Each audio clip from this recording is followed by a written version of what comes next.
El pasaje que vamos a estudiar hoy es un pasaje de la Biblia muy conocido, que la mayor parte de las personas que se convierten lo han leído. Pero antes de llegar allí, queremos hablar de todo lo que ha ocurrido durante 3 semanas. Y por ese tiempo hemos hablado de las cosas que suceden en la casa. Y hablando de nuestra casa, y durante todo este tiempo hemos presentado la iglesia como lo que Jesús organizó, el organismo que Jesús hizo con el único fin de dar a conocer al mundo. La iglesia no tiene otra función. La iglesia no es un club social, no es una reunión amistosa. La iglesia que Jesús organizó es un grupo de personas con un propósito, y el propósito es lo que cambia todo. Porque todas las iglesias y todas las congregaciones y todas las religiones, quieran o no, tienen una iglesia. Porque iglesia es un grupo de personas reunidas con un propósito. Pero la diferencia de la iglesia de Cristo es que el propósito que Jesús organizó la iglesia es para que diera a conocer al mundo la voluntad del único y soberano Dios, el creador del universo, el cual hizo el cielo y la tierra y nos dio a nosotros la oportunidad de conocerle. Y nos dimos cuenta que para la iglesia desarrollar esa función de dar a conocer ha tenido diferentes obstáculos. Uno de los grandes obstáculos que ha tenido la iglesia durante este tiempo es que decimos, yo no tengo la capacidad de ser un evangelista. Y llegamos a la conclusión que evangelistas podemos ser todos. Evangelista es el que da a conocer el evangelio. No evangelista desde el punto de vista de un púlpito o un auditorio. Y eso es un evangelista predicador. Pero evangelista, como lo mandó Jesús, es todo aquel que le dice a su prójimo los planes que Dios tiene para su vida. Eso es un evangelista. Y ese mito lo rompimos nosotros en nuestras mentes y corazones el otro día cuando nos dimos cuenta que todos tenemos la capacidad de dar a conocer. El otro obstáculo del cual hemos hablado es que la iglesia se ha ocupado, o las iglesias o las congregaciones se han ocupado de calificar, de ponerle un sello a la gente, de decir, este necesita a Dios más que el otro, ese sí está perdido, este no tanto, pero aquel está horrible. Nosotros no somos quien para eso. Y muchas veces en nuestra mente creemos que el que está debajo de un puente está más perdido que el que está en su casa, y no es así. Porque Jesús fue muy radical diciendo, si tú no tienes al Señor, o sea, si no os arrepintiereis, todos pereceréis igualmente. Y nos dimos cuenta que el fariseo creía que la mujer, por ser una ramera pecadora, estaba más perdida que Nicodemo, que era un señor de cuello y corbata, un principal de la sinagoga. Y Jesús, cuando lo vio, le dijo, si tú no naces otra vez, no entras al cielo. O sea, era lo mismo. Hoy vamos a hablar de un pensamiento que ha hecho mucho daño. Usted sabe que los pensamientos hacen daño. Hacen daño casi más que las palabras. Porque a usted se le pega un pensamiento en la mente y le empieza a dar tornillo ahí. Y cuando usted viene a ver, está mal. Y no ha dicho una palabra. Es mejor, qué bueno es Dios, que no nos deja leer los pensamientos. Póngase a pensar lo que estoy diciendo. Si usted pudiera leer el pensamiento hasta de la esposa, de la gente que tiene al lado, mire, yo creo que salía corriendo. Pero gracias, Señor, que no nos ha dejado leer el pensamiento. Entonces hay pensamientos dañinos y hay pensamientos que le han impedido a la iglesia hacer su trabajo. Y hablando de pensamientos dañinos, ¿por qué no hablamos unos 3 minutos de pensamientos dañinos, verdad? Váyase conmigo a uno de los pensamientos que hace daño de verdad. Y algunas personas en su manera de vivir y de andar y todo, tienen este pensamiento así. ¿Para qué voy a estudiar? ¿Para qué? ¿Para qué me voy a pelar las pestañas estudiando y se me va a caer el pelo y me paso altas horas de la noche estudiando si yo conozco gente que no ha estudiado y viven bien? Inclusive, los más millonarios del mundo actualmente nunca terminaron la universidad y tienen a los hombres más sabios de la tierra trabajando para ellos. Así que este pensamiento está por ahí caminando. Quizá usted no lo ha dicho, pero ¿para qué voy a estudiar? ¿Para ser un esclavo de otro? No, yo conozco gente que con un oficio viven bien.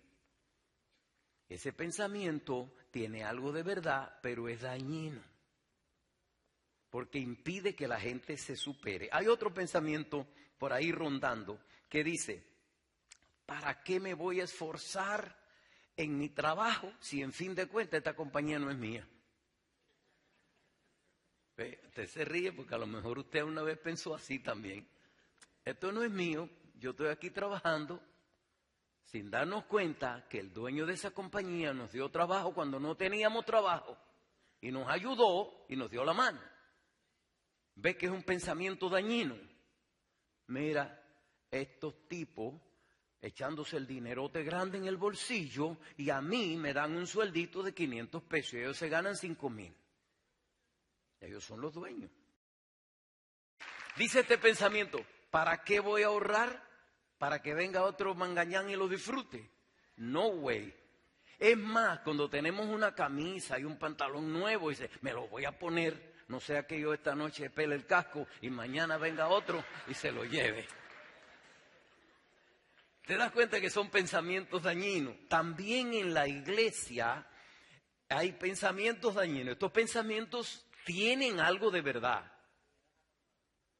pero tienen muchas cosas dañinas. Tenemos que tener cuidado.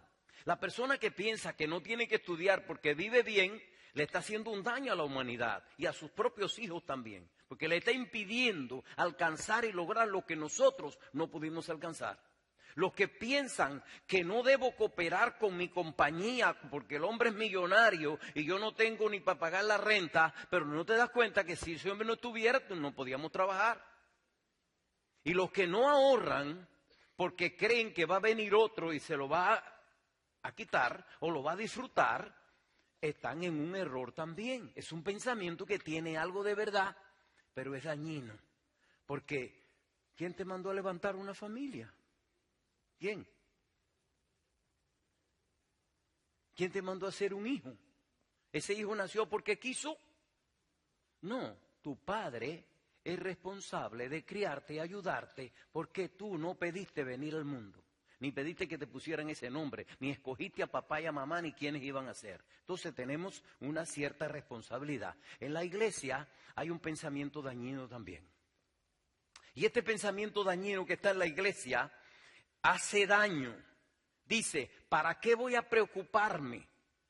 Eso de evangelizar y las almas perdidas, si Dios es soberano, ¿verdad que sí? Dios es soberano y Él va a hacer lo que Él quiere. Dios es soberano, Él va a salvar a la gente anyway. Entonces, ¿para qué me voy a preocupar con eso de evangelizar? Este pensamiento está haciendo daño. ¿Es verdad que Dios es soberano? Sí, es lo único que tiene de verdad este pensamiento. Pero el resto es un error que le ha hecho daño a la iglesia y ha afectado. Porque hablando de la soberanía de Dios, y esto es la parte que quiero que nosotros ahora nos sentemos y empecemos a disfrutar, la soberanía de Dios. ¿Sabe lo que es eso? Soberano, nadie es igual a Él. Ni en poder, ni en autoridad, ni en acción, ni en nada. Nadie es igual. Dios es, dígalo otra vez, Dios es soberano. Él hace lo que Él quiere. Y lo dice el Salmo 115, versículo 3, dice así: nuestro Dios está en los cielos, todo lo que quiso ha hecho. ¿Cierto? Todo lo que quiso ha hecho. Por eso nosotros no tenemos ni siquiera que preocuparnos. Me hubiera encantado haber visto ese video extraordinario que muestra cómo Dios hizo. Ustedes lo han visto en otras ocasiones, ¿no? Cómo hizo las estrellas, los cielos, las diferentes galaxias y todo. Y tú cuando empiezas a ver ese video te quedas como asombrado. Y dices, wow, ¿qué cosa es esta tan grande? Porque no estamos dándonos cuenta que esto se une al pensamiento del gran filósofo que dijo: no hay obra sin autor ni efecto sin causa. Tú estás sentado en una silla que más o menos es cómoda, ¿verdad? Muévete así un poquito. ¿Verdad que no te duelen las asentaderas? Te tiras así para atrás. Y claro, no es tan ancho como el asiento de un avión de primera clase. Pero es mejor que el coach, que el avioncito, el asientito de atrás, que paga casi igual. Esa silla la hizo alguien, ¿cierto? Esta alfombra la puso José Irías. Se conoce el nombre. Este techo, por ahí está la persona que lo hizo también. Porque no hay obra sin autor. Usted oye un ruido, algo lo produjo, porque los ruidos no salen solos. O es un avión o algo está pasando, un trueno, pero algo pasa. No hay obra sin autor ni efecto sin causa. Me vieron hace un rato hablando por este micrófono y de pronto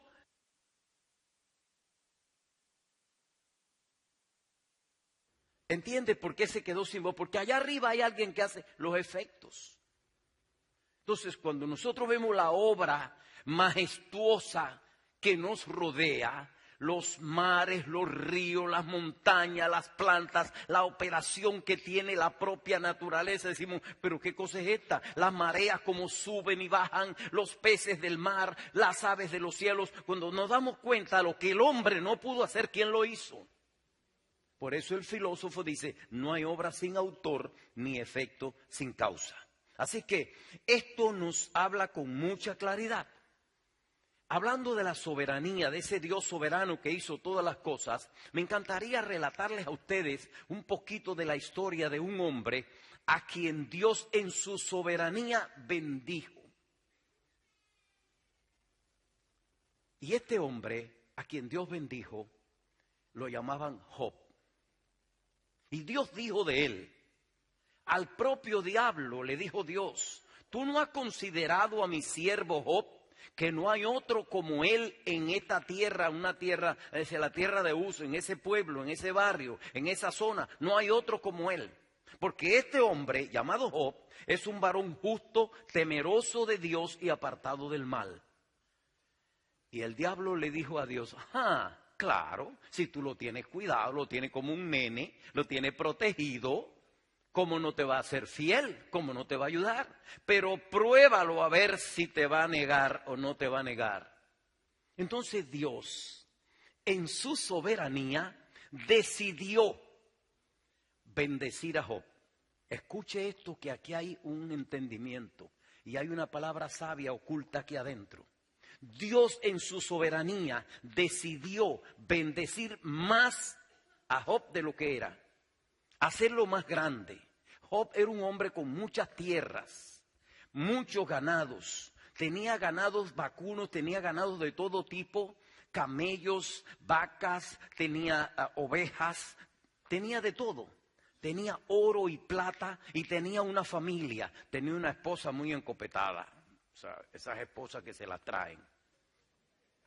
Era una representante de la familia, muy enjollada, caminando a todo dar. Pero muchas veces tú no sabes lo que se oculta dentro de una mujer o de un hombre. Pero Dios, que conoce el corazón y sabe todo, sabe quién está a tu lado por interés y quién está a tu lado por amor. Y dijo, Dios, no es justo que este hombre esté engañado, esta mujer no lo ama. Pero Job creía que lo amaba, porque ella era mi Josito. Yo creo que le decía mi Josito, mi puchungón, mi pelota de ping-pong, mi bombón. Y lo tenía de lo más contento. Y Job, campechano. No se sabe quién manejaba los asuntos porque los hijos de Job estaban disolutos. Estaban perdidos. Se pasaban en borracheras y en francachelas por ahí. Y un día, cuando Dios quitó el cerco de Job, porque por la justicia de aquel hombre y por lo fiel que él era, Dios cuidaba de todos aquellos que no andaban ni bien con Dios. Y un buen día, dice la Biblia, que hubo un gran problema, un torbellino, y la casa donde estaban los hijos, tomando y emborrachándose, cayó sobre ellos y los mató a todos. Y vinieron y se lo dijeron. Y Job recibió el primer golpe. Mis hijos. Al poco rato cayó fuego el otro día, cayó fuego del cielo y quemó las ovejas y el ganado. ¿Qué pasó? Y la finca y todo se fue a pique, y las deudas y los acreedores. A Job casi lo sacan de la casa. Lo único que le dio fue aquel caserón que tenía. Y para luego, todavía Job decía, yo sé que mi Redentor vive y aún sobre el polvo se levantará. ¡Wow! Pasaron unos días y empieza a salirle una picazón. ¿Usted no le ha salido nunca una picazón? Por cualquier lado. Y empezó a rascarse y a rascarse. Y cuando vino a ver tenía llagas y tenía hedor. Y ya no alcanzaba a rascarse y buscó un tiesto y se rascaba con el tiesto. Y la mujer encopetada, ¿te acuerdas de la mujer de Job? La representante del hogar. La que decía mi josito, mi puchunguito, mi pelota de ping-pong, mi bombón, lo miró y le daba la espalda. ¡Ay, ya hiede! Le dijo, pero tú no era que tú tenías un Dios grande que nos protegía a todos. ¿Dónde está ese Dios grande que tú tienes? ¿Por qué no maldice a Dios y te muere? Y le dio la espalda y se fue y lo dejó. Y él solo dijo, como una mujer tonta o fatua o necia has hablado. Y ahí empezó la batalla de Job. Y empezaron las dudas. Como te pueden entrar a ti, me entran a mí cuando hay problemas en la casa, cuando hay problemas económicos. ¿No has dudado alguna vez de Dios tú también? ¿No has dudado a veces, ¿y por qué Dios no me ayuda? ¿Y por qué no me da la mano? ¿Y por qué las cosas me están saliendo mal? Si Dios es soberano, Él tiene un plan contigo, y aunque tú te veas en el piso, tarde o temprano Dios te levantará y te sostendrá y te ayudará. Pero a veces eso sucede porque no confiamos en la soberanía de Dios. La mujer que lo dejó su esposo se fue, ¿y ahora qué? Y tanto que yo lo quería. Confía, mira para el cielo y dice, Dios, mientras te tenga a ti lo tengo todo. Este hombre me dejó, me abandonó, me humilló, pero tú siempre estás conmigo y tú me ayudarás y me darás la mano.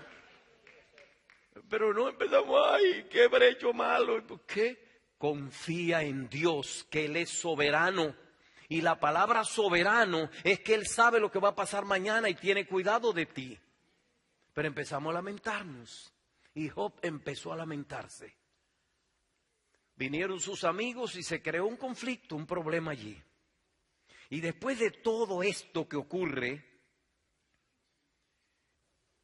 y empieza la situación a pasar, Job, no entendiendo que Dios quería bendecirlo 7 veces más, ya no tenía los hijos disolutos, ya no tenía la mujer que estaba aprovechándose de la riqueza de Job, y era una vive bien, en otras palabras. Ahora estaba solo, sin sirvientes, sin ayudantes, sin nada, muriéndose de hambre, y de remate vinieron los amigos a condenarlo. Y mira cómo él responde. Job alega y le dice, Señor, yo soy inocente, pero Dios se niega a hacerme justicia. ¿Y qué pasó con la justicia de Job? ¿Qué pasó con el hombre que dijo, yo sé que mi Redentor vive y que yo estoy al lado de él hasta que me muera y no lo dejaré nunca? Mira ahora lo que dice. Dios se niega. ¡Wow! Tengo yo que resultar como un mentiroso a pesar de que soy justo. Este es Job 34, 5 y 6. Dice, y sus flechas me hieren de muerte a pesar de que yo no he pecado. Es verdad que él no había pecado, pero de que era justo no. Dios lo veía justo, pero él no era justo. Entonces, ahora se le estaba saliendo lo interno que tenía. ¿Qué es lo que quería hacer Dios con Job? Quería purificarlo, quería cambiarlo, quería bendecirlo, quería darle 7 veces más de lo que tenía. Pero Job no lo entendía. Y empezó él a decir esta situación. Él se consideraba justo y creía que Dios era injusto con él. Ahora, entre usted y yo, a lo calladito aquí, ni respire por lo que voy a decir. ¿No es verdad que usted a veces ha pensado que Dios es injusto con usted? Algunos quizás. Yo también. En una ocasión yo pensé que Dios, wow, Señor, ¿qué pasa? ¿Y por qué esto sale mal? Y empecé a cuestionarme, sin saber que Dios quería sacar lo malo que había dentro de mí. Dios siempre sabe mejor que nosotros qué es lo que nos conviene. Pero a veces no entendemos que Dios es soberano. Y esto trae problemas, trae dificultades. Y Dios seguía luchando. Al ver Dios la insensatez de Job, dice, si este muchacho sigue así como va, lo voy a perder. Entonces Dios decidió confrontarlo. Y aquí es donde está lo bueno. Dice que el Señor le respondió a Job en el capítulo 38, versículo del 1 al 7. Le respondió Dios a Job desde la tempestad y le dijo, ¿quién es este? Escucha, hermano, qué palabra solo podía salir de la boca de Dios. ¿Quién es este que oscurece mi consejo con palabras carentes de sentido? Casi que le dijo tonto. Óyeme, un abogado con 2 palabras te insulta. ¿Cuánto más Dios? Un abogado te dice, you are delinquent.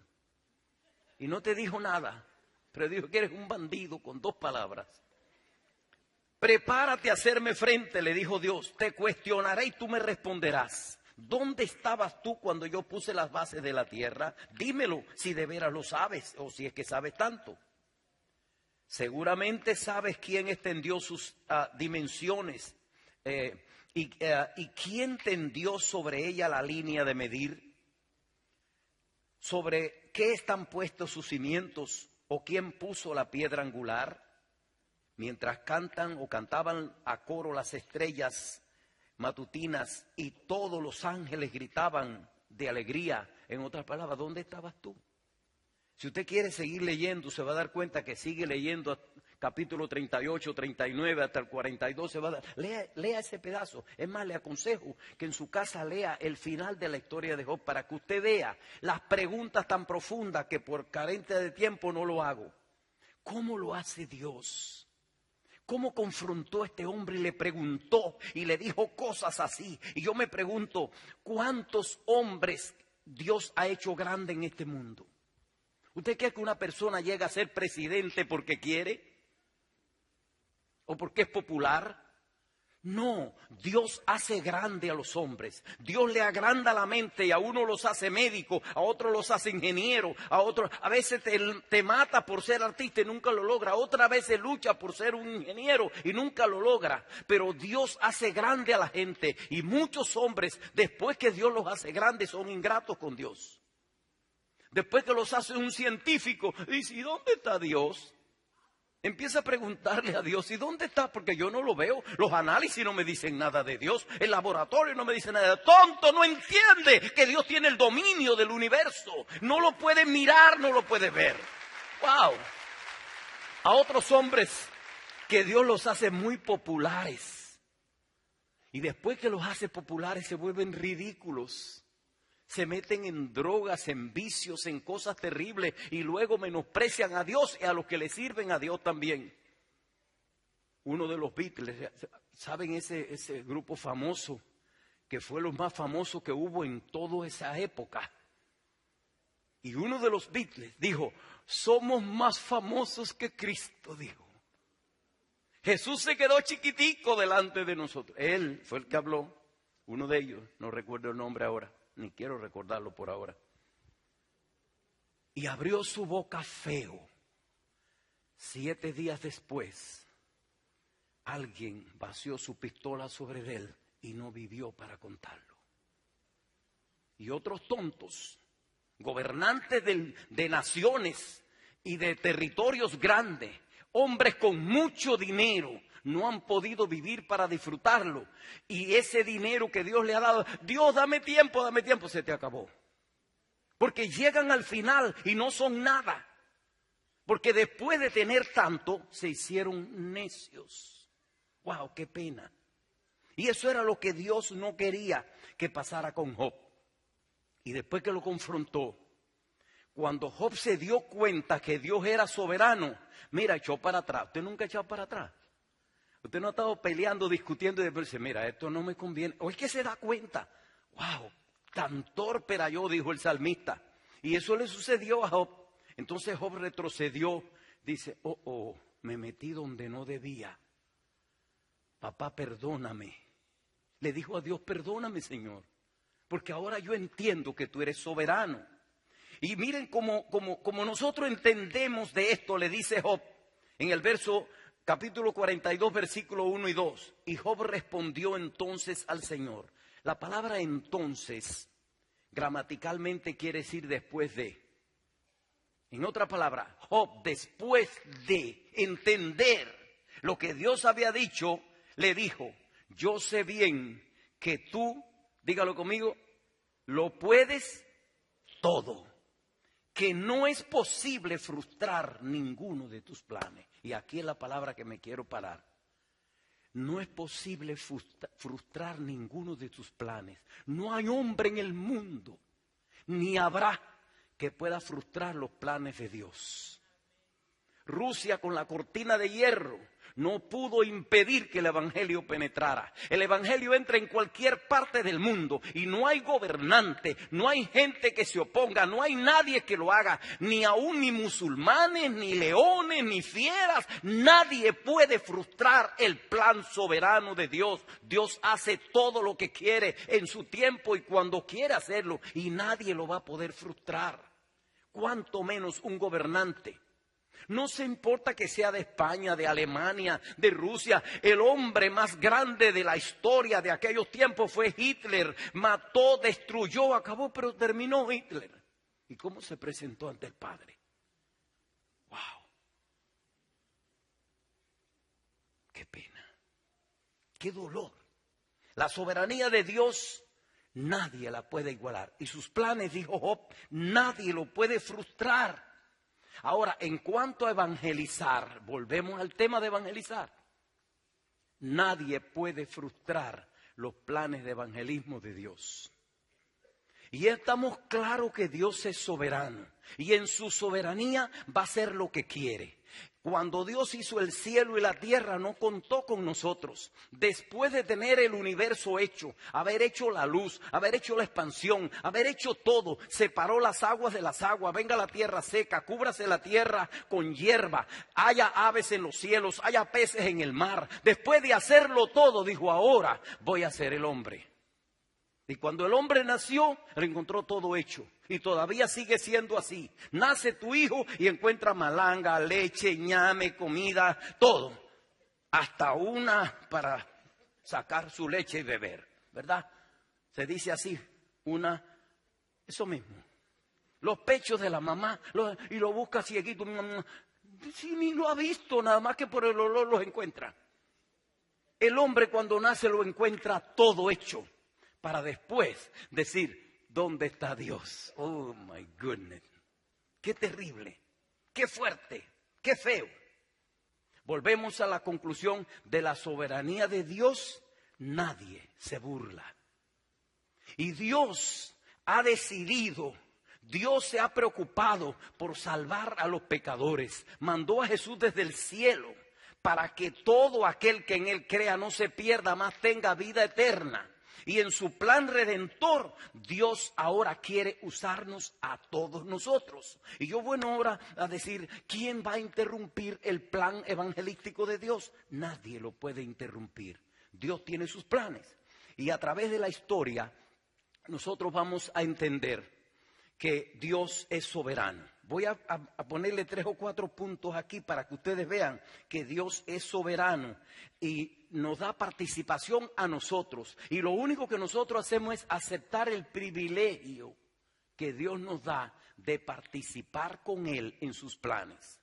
Por ejemplo, preguntaré, ¿necesitaba Dios que Adán le pusiera nombre a los animales?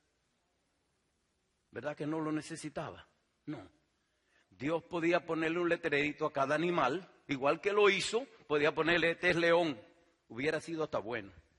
Este es león, este es tigre, porque ahora se conocen por diferentes nombres en cada lugar. El león sí que es universal, pero hay tantos insectos que aquí le dicen de una forma y en otro lugar le dicen de otra. Y a las frutas, y a los árboles, y a todo, dice, Adán le puso nombre y así es. Lo ordenó, los ayudó, los corrigió, los puso. ¿Él lo necesitaba? No, pero le quiso dar participación. Haré otra pregunta. ¿Necesitaba Dios que Noé hiciera un bote para salvar a su familia?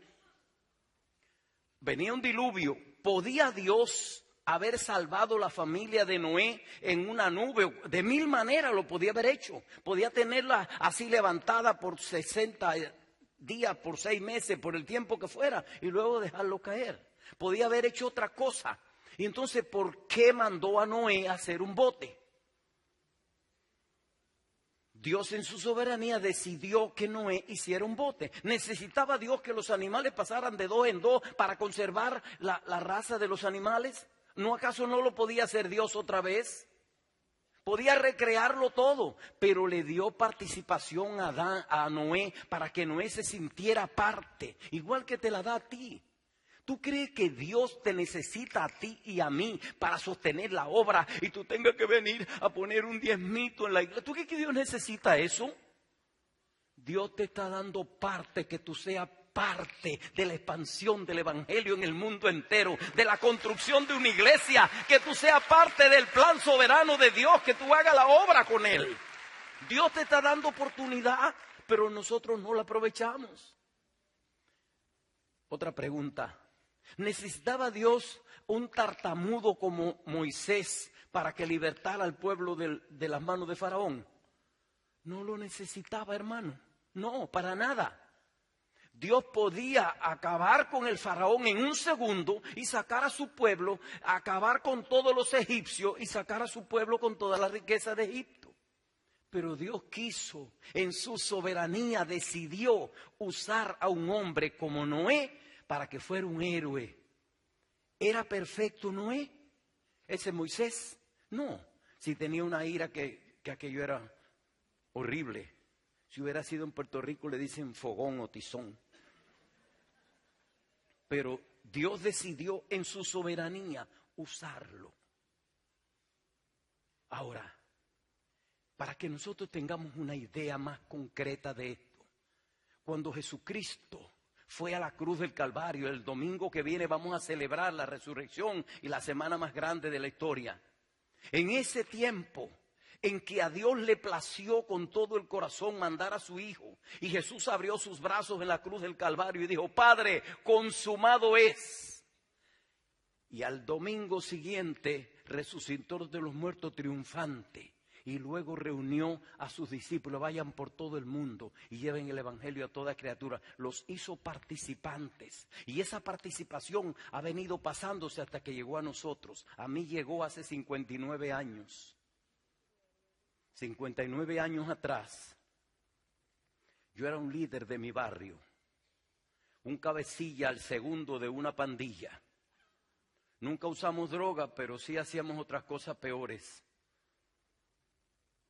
Y una noche, en un servicio de un campo, Dios me habló y yo decidí ser un colaborador de Dios. Hace 59 años. Me dijo: quizás nunca vas a tener dinero ni vas a tener nada, pero te voy a usar. Y yo decidí que Dios me usara. Y hay otras personas aquí presentes que también, en el momento que Dios los llamó, ellos: Señor, yo te quiero servir. Porque es voluntario, no es obligado. Tú le sirves a Dios si quiere. Tenemos la oportunidad de hacerlo o no hacerlo. Tenemos la oportunidad de decirle: Señor, yo voy contigo, o de rechazarlo. Tengo la oportunidad de cantar, adorar, alabar a Dios. Tengo la oportunidad de decirle: yo no quiero hacerlo, Señor. Y hay otros que lo han dicho: yo no quiero hacerlo. Y por eso Dios se para. No, por eso Dios detiene la obra. No. Y si la iglesia dice: no invito, no trabajo, no hago nada, ¿qué hace Dios? Se busca otro. ¿Sabe eso? Dios se busca otro, y mejor que nosotros. Pero Dios te quiere usar a ti y me quiere usar a mí para salvar el vecino tuyo, la familia tuya, el que te rodea, el que está en la tienda, el que está en el banco, el maestro de tus hijos, la persona que está al lado tuyo vendiendo y comprando las casas. Dios quiere usarte a ti y a mí.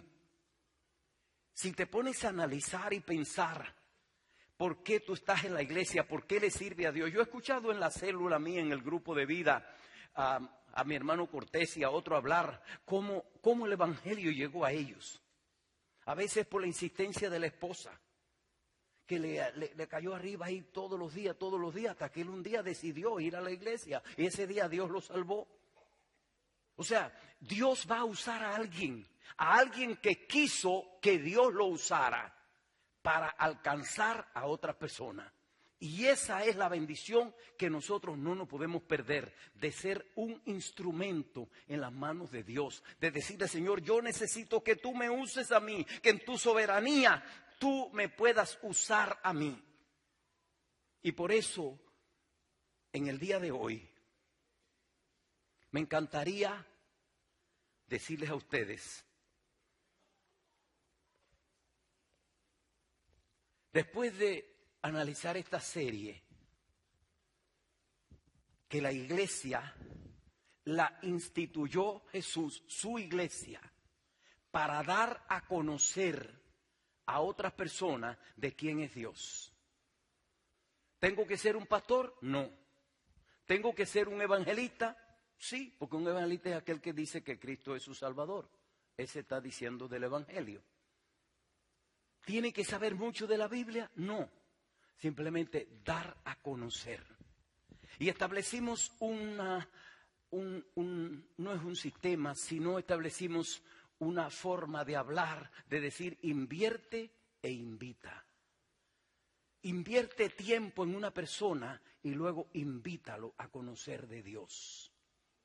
Me pregunto, ¿tú sabías que este grupo que está aquí, empezando desde aquí abajo hasta allá, y algunos amigos que casi ni le veo la cara, pero se sientan allá arriba, yo sé que están aquí, y todo este grupo que está aquí, y todo este grupo que está aquí, piensa en ti, no piensa en el hermano que está a tu lado.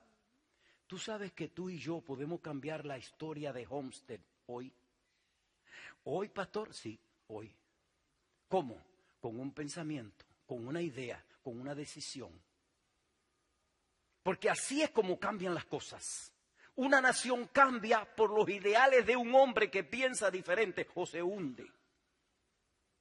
Porque si es una persona que no razona, se va a hundir la nación.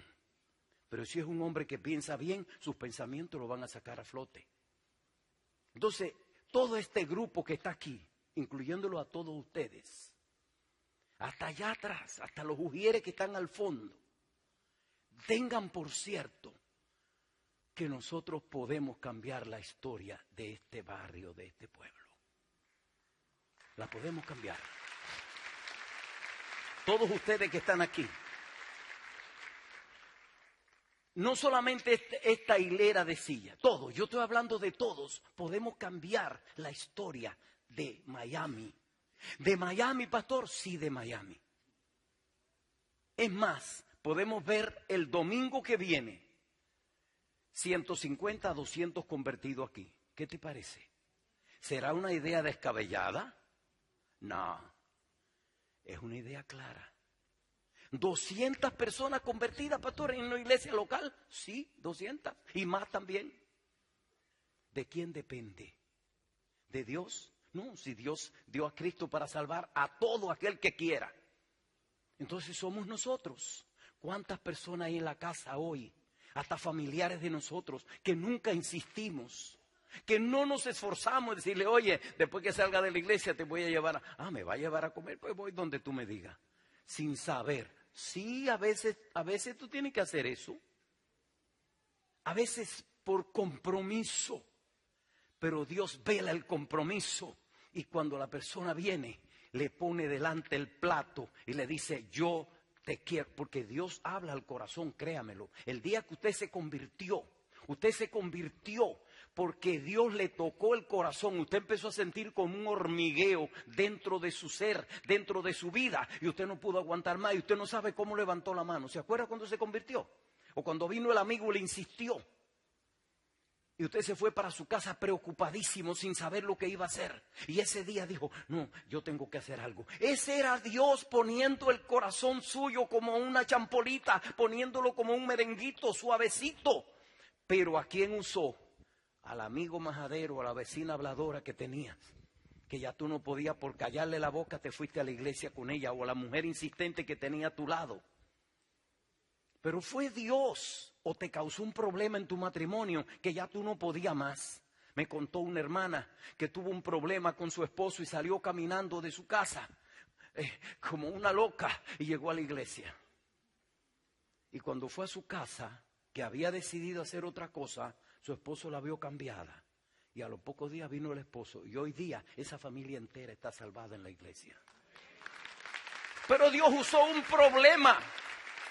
Hermano, Dios es Dios y hace lo que quiera. Solamente tú tienes que tenderle tu mano y decirle sin mirar para ningún lado: Dios, tú eres soberano. Úsame a mí, por favor, úsame a mí. Ahora, yo digo que Dios puede cambiar la historia de este barrio. Y no me equivoco. La puede hacer. Dios lo puede hacer.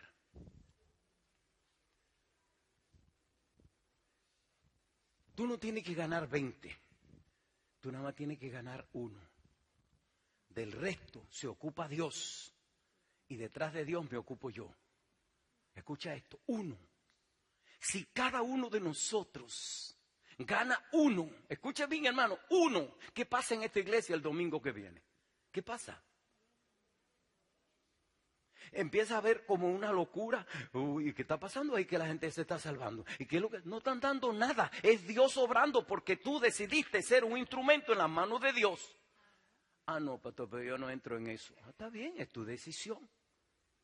Pero si tú decides este domingo que viene traer un alma a la iglesia. Ay, pastor, pero tú no sabes el trabajo que me da. Cada vez que le hablo me dice que no, y vuelvo e insisto y me dice que no, y vuelvo e insisto y que me dice que no. Dice Dios: prueba una vez más y verá. Y si este no va a llevar al otro. ¿Qué pasa cuando una persona se salva? Ya tú cumpliste tu misión. Mira, se salvó esa persona y tú vas a decir: oh, gracias, Señor, ya se salvó, ya me voy a acostar. Dice: te puede acostar, porque ese 1 que tú ganaste va a ganar otro.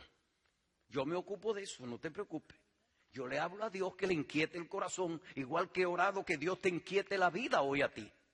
No crea que no. He orado y me pasé esta mañana caminando en ese lugar. Dios, el que entre aquí, inquiétalo hoy.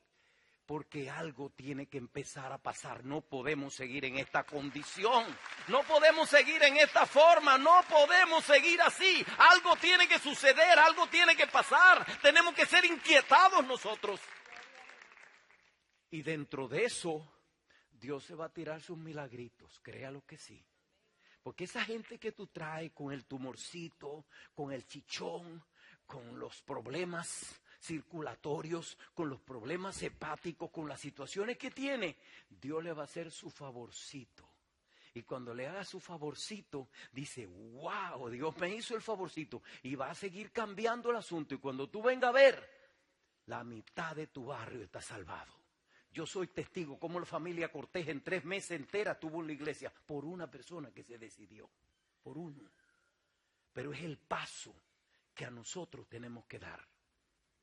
¿Sabían ustedes que el domingo que viene es el día más propio para invitar a una persona a la iglesia? ¿Sabían eso? ¿Por qué? Porque es el día que todo el mundo tiene como miedo. Todo el mundo dice: sí, como estoy hablando en dominicano ahora. ¿Se da cuenta? Todo el mundo está como asustado porque Cristo resucitó. No, es porque es una costumbre en esta nación el domingo ir a la iglesia el domingo de resurrección. ¿Y sabe lo que puede pasar el domingo aquí? Que si tú decides hacer eso,